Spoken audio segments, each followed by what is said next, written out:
The Burnshire Dam project emerged in part because I had students come to me last spring and say, we really want to work on a hydroelectric project, but we don't know of any around here. With the Burnshire Dam project in Woodstock, we have three young men who are involved in that, and each of them is working on a different part of that project. So one of them, Alex Barnes, is working on understanding the mechanics of the dam and the turbines and how the energy generation actually works. These downstream communities have faced problems over the past summers with drought, and they've had low flow of water, and they need to have like an emergency water supply if they need it, because the water supply has gotten lower and lower throughout the years. Another one, Ricky Rizzo, has been looking at law and policy and trying to understand how it is that this business has been regulated over time. Our capstone project, we were working with some downstream communities from a dam on the North Fork of the Shenandoah River that utilize the North Fork of the Shenandoah as their water supply. So essentially what we did for our field testing for the project is we were trying to figure out how much water was backed up behind the dam. So what we did was we went ahead and drew some rope across the river and used a grade rod out in a canoe to measure depths across the river and upstream of the dam depths to kind of give us a rough calculation as to how much water was backed up behind that dam.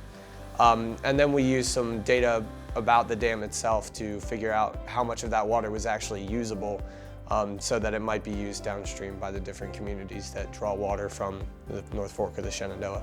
And so we are really taking a good look at this nexus of technology, of policy and environment to try to solve what is very much a community problem in the minds of many, and that is ultimately, when you have these small-scale dams in rivers, how do they affect flow, and how do they affect the communities that are downstream? A lot of majors don't have projects like that, and I thank ISAT for that, because now that it's done, it's just like, wow, you can really do a lot. It's like you actually use your major before you graduate.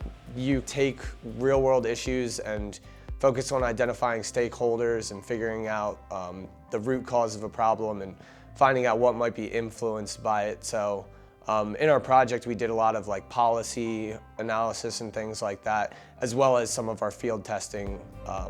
So it kind of brought together the two different sets of skills nicely. I really think it takes a particular kind of student. I think that students who are very interested in multiple dimensions of problems, who are very interested in systems thinking and taking problems apart from the inside out, who are interested in understanding that there is a social context to environmental problems in the work that I do, for example. Those are the kinds of students who flourish in ISAT. You know, if you would have told me I would have been doing what I'm doing right now when I came into ISAT, I would have never believed you, but you know, here I am, I love what I'm doing, and I never would have seen myself doing this without the program.